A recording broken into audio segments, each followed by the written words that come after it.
Essayons un peu de parler directement sur la réalité cachée derrière le dialogue. La question que nous, Congolais, on doit se poser, pourquoi on veut le dialogue? C'est une question simple. Nazam Longishi. Je commence par là. Parce que, de toute façon, il faut qu'on en parle et qu'on en discute en tant que Congolais. Pourquoi on est un dialogue? C'est la première question que vous tous, vous devriez vous poser. Tous les enfants du Grand Congo, vous devez avoir cette question-là. Ah, il faut tout ça, dialogue et qu'on sort. Alors, tout le monde va dire, pourquoi? Vous ne pensez pas que ce serait important? Parce que tout le monde, tous les politiciens réclament le dialogue. Vous, le peuple, les souverains primaires, vous ne vous posez jamais la question, pourquoi on veut le dialogue?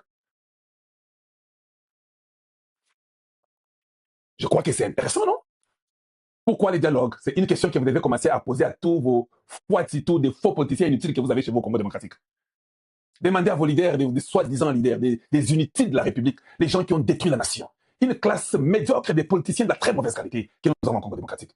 Des gens sans pudeur, les gens sans honte.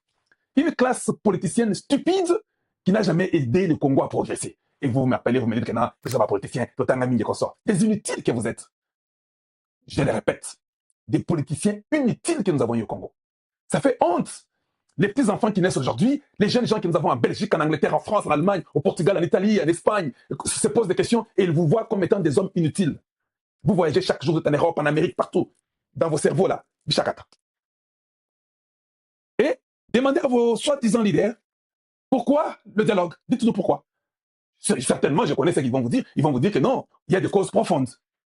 Et puis, la question que vous devez poser comme deuxième question, c'est chez Kalonji qu'on fait ça. Moi, je suis un Moulongishi. Je viens pour éveiller le peuple. Je ne viens pas pour embrouiller les gens. Je viens pour vous éveiller. La deuxième question que vous devez leur poser, dites-nous quelles sont les causes profondes du Congo démocratique. Les deux questions suffisent. Two questions only to ask. Pourquoi les dialogues? Ils vont vous répondre qu'il y a des causes profondes, ou bien des causes profondes. Voilà. Dites-leur, dites-nous quelles sont les causes profondes. Parce que vous, les propriétaires du Congo, on ne peut pas commencer à manger sur vos corps, sur vos vies. Bazolia, ils s'enrichissent, ils font n'importe quoi. Et quand ils sont bloqués, ils vont au dialogue, et puis ils ouvrent un petit chemin, ils mangent, et puis ils sont là, ils ont des véhicules, ils ont des maisons. Vous êtes là des pauvres. Et vous venez même défendre leurs causes. Est-ce qu'ils peuvent vous dire quelles sont les causes profondes du Congo? Et ça, il faut demander à tous ces soi-disant politiciens. Vous avez Jean-Marc Kabound, vous l'appelez, vous dites, dites-nous, toi, Kabound, dites-nous, quelles sont les causes profondes? C'est bien noté. Nous ne voulons pas les gens qui vont venir vous raconter des bêtises, des stupidités. Oh non, il y a beaucoup de groupes rebelles dans le Congo, voilà. Non, non, est-ce que c'est ça les causes profondes? C'est ça que nous appelons causes profondes. Est-ce que c'est ça? Les groupes rebelles sont des causes profondes du Congo?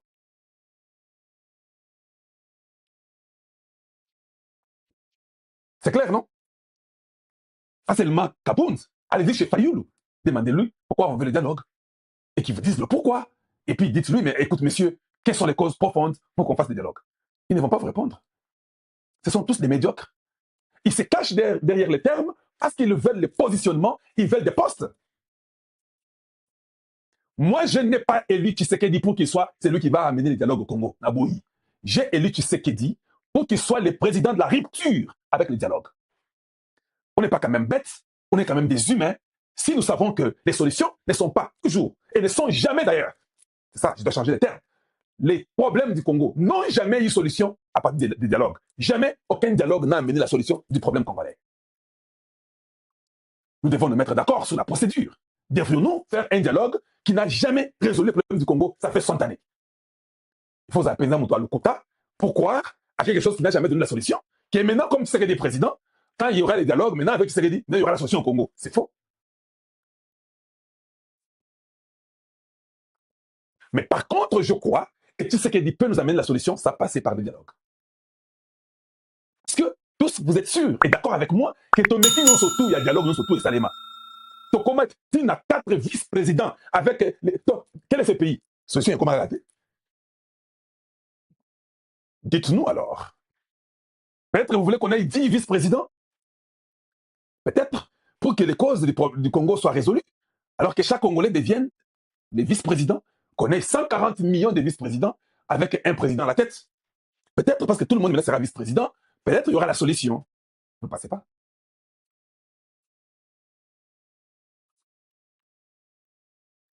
Comment quelqu'un peut prétendre être un politicien parce qu'il parle aux gens et lui vient, il sera à la table pour aller causer et lui on lui donnera un poste.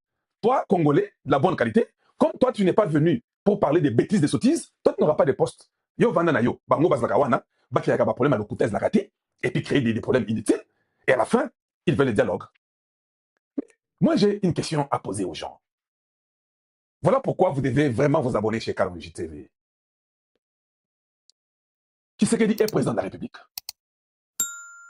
Il est élu fin 2018, il commence à travailler 2019. La question qu'il faut se poser, pourquoi les politiciens ne peuvent pas dire nous refusons le dialogue, nous attendons les élections en 2028? Donc, ça n'a pas de sens de dire que nous ne voulons pas le dialogue.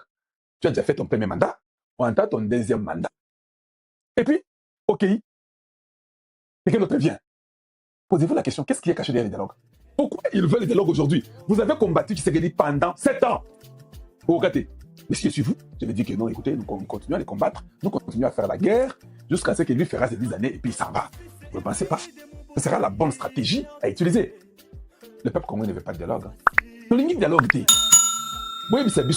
quelles sont les causes profondes pour tout ça, le dialogue? Et puis, c'est le dialogue, nous surtout ici, c'est là avant, et produisant Nini na Congo. Si vous pouvez nous dire, peut-être, on verra si vous avez raison ou pas.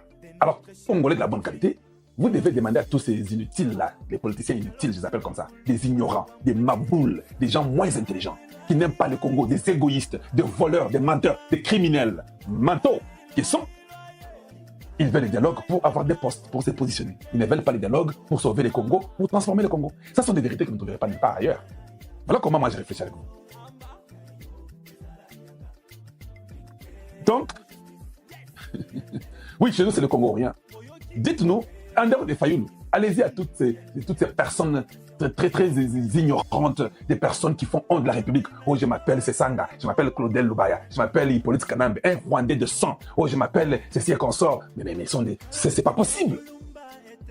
Et vous ajoutez M. Cholé, M. Ambongo et M.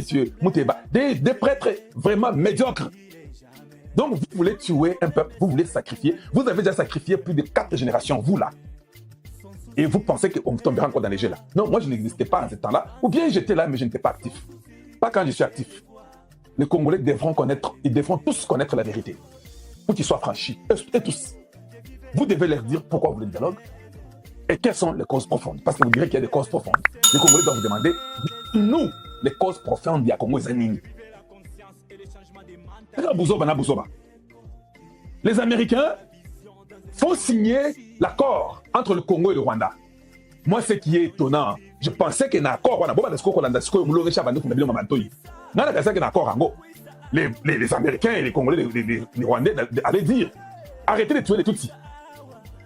Que les FDLR rentrent chez eux. Arrêtez de tuer les Hutus.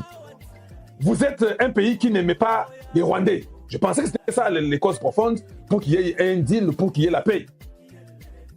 Les Américains, en signant, ils disent, il faut que nous puissions parler un peu de l'intégration régionale pour que tout le monde puisse s'en sortir, que tout le monde gagne un peu dans les minerais du Congo. La cause profonde, c'est quoi? Dans tout le Donc les Américains, pour eux, la cause profonde, ce n'est pas les groupes rebelles qu'il y a au Congo. Ce n'est pas ça la cause profonde. Pour les Américains, la cause profonde n'est pas que les Congolais tuent les Tutsis, parce que Ardian Naveras a demandé ouvertement à Christopher Smith, dis-nous, as-tu déjà eu un rapport officiel où on dit que les Congolais tuent les Tutsis? Il n'y a pas de rapport. Jamais eu. Donc, tout ce qu'on vous raconte là, des bobards, des stupidités, on vous dit comment on fait tuer les Tutsis au Congo, on vous dit comment les minorités, nous n'avons pas les Banyarwandais ne sont pas une minorité congolaise, les Banyarwandais sont les originaires du Rwanda. Kagame lui-même le dit.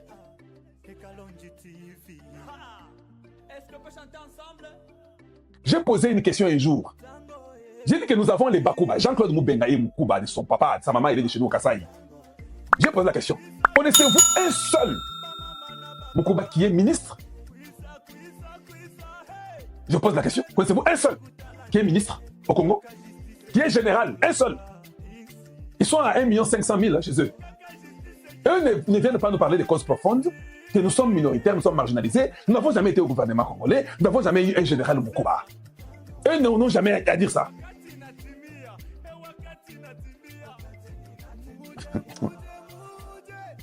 Mais il y a des inutiles qui viennent du Rwanda, un groupe de criminels dirigé par un génocidaire insanguinaire qu'on appelle Kagame, qui vient embrouiller les gens. Oh non, les minoritaires, les Tutsis au Congo. Mais tous les pays frontaliers, ils ont aussi des leurs chez nous, non? Pourquoi ils ne réclament pas? Pourquoi vous?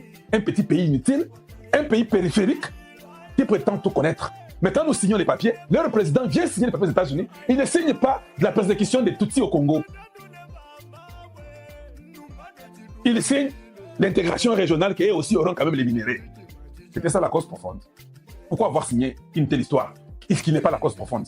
Vous ne pensez pas pour que la guerre termine, vous devez signer les causes profondes, vous signez sous l'intégration régionale pour que vous ayez aussi les minéraux du Congo.